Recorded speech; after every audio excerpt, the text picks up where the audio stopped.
You know, I bet that at some point you're going to be invited to a picnic, a sporting event, or even just a backyard barbecue. You might want to bring a handful of drinks with you. Now you can go to the grocery store or your convenience store and pick up, you know, a cardboard box out of the refrigerator aisle that maybe has a 6-pack of your favorite beverage. And I'm sure that that would be totally functional, totally fun, wouldn't regret it. Until that condensation starts to happen and your drinks start to warm up and that cardboard starts to get a little soggy, a little sad. And that's what inspired me 3 years ago to over-engineer essentially a cooler bag designed for 6 bottled beverages. And today I'd like to share with you the different steps I took in order to make that bag so you can go ahead and make it yourself for either yourself or a loved one. So grab yourself a hot cup of motivation. We're gonna roll up my sleeves and I'm gonna get stowing.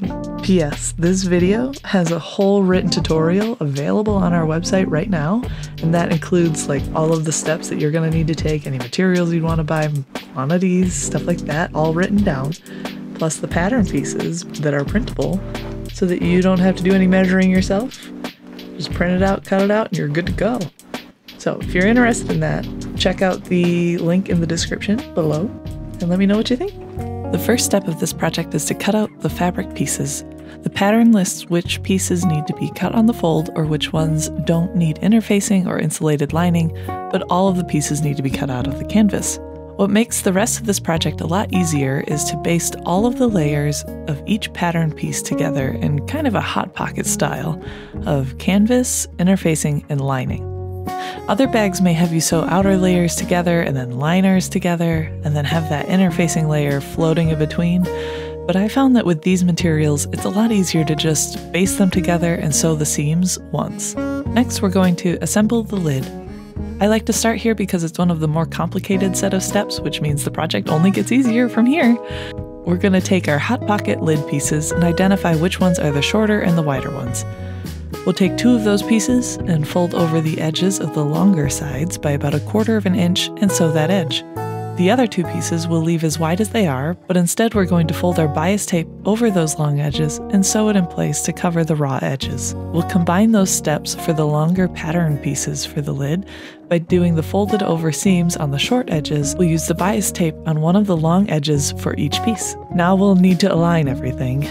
So I suggest that you place all of your shorter and wider pieces on your work surface and put them in the order of folded edge piece, the 2 bias edge pieces, and then the folded edge piece with the right sides facing up. Next, we'll put our longer pieces over them with the raw edges facing the outside of your new big rectangle. Pin everything into place and then put a basting stitch seam very close to that raw edge of the longer pieces. Now we're going to diverge a little bit from what I've recorded. I show finishing the lid lip pattern piece with the bias tape now, but I recommend that you sew the lid lip to the lid first, then finish the whole piece with bias tape. Just remember to sew the lid lip to the lid by putting the right sides together and use about 1/4 inch seam allowance.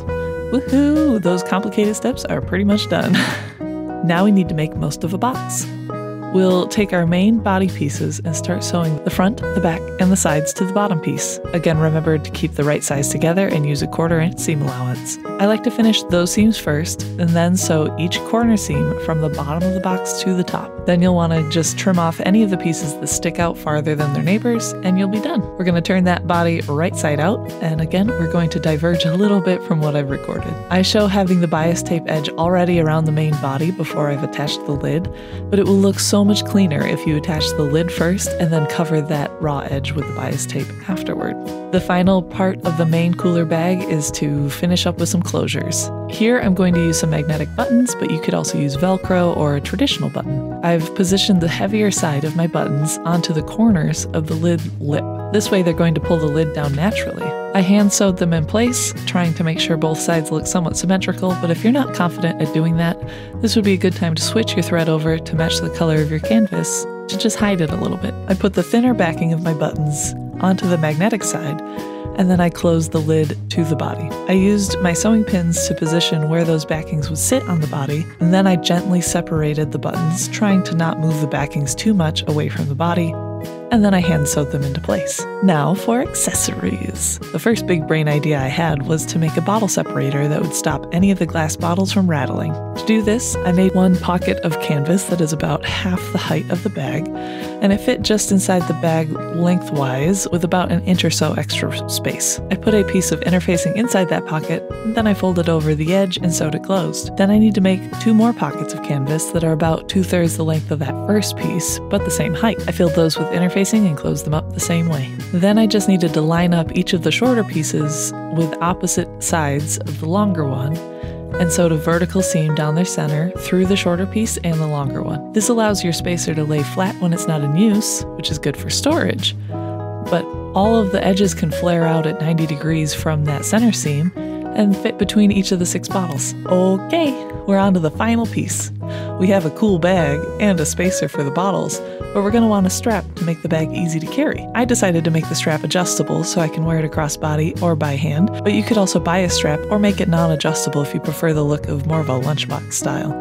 To get started, I cut a 4-inch wide strip out of my 60-inch long fabric. I marked the center of the piece long ways with some chalk and then folded over the long edges to that center line and pinned them in place. And then I folded the folded edges together, trapping those raw edges inside the strap. I sewed about 1/8 of an inch from each edge, and then I cut 4 inches off of either end of the piece to help attach the strap to the bag later. Next comes the final complicated part. We gotta get the hardware onto the strap. You'll first want to attach the adjustable bar to the strap.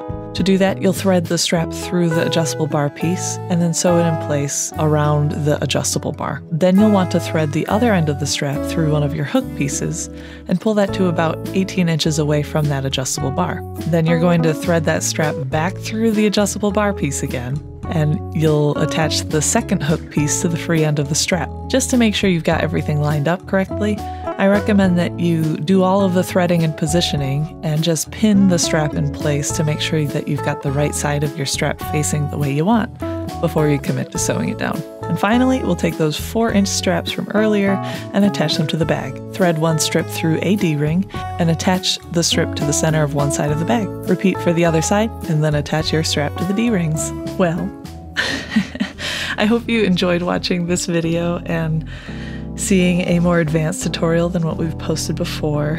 And honestly, you gotta admit, this works. You know, it functions. It's not in great shape. It's not even that old, honestly. But what happened was it got a little wet, right? So much cooler. You get it? I don't even mean it that way. I just mean, like, I love this, and it's very reusable. It fits drinks, many drinks. Some drinks aren't even bottled so much. They're in plastic, and it fits. I do hope that you enjoyed this. Again, if you are interested in making this bag yourself, you know, you could follow along with the video for free, or you could head over to our website.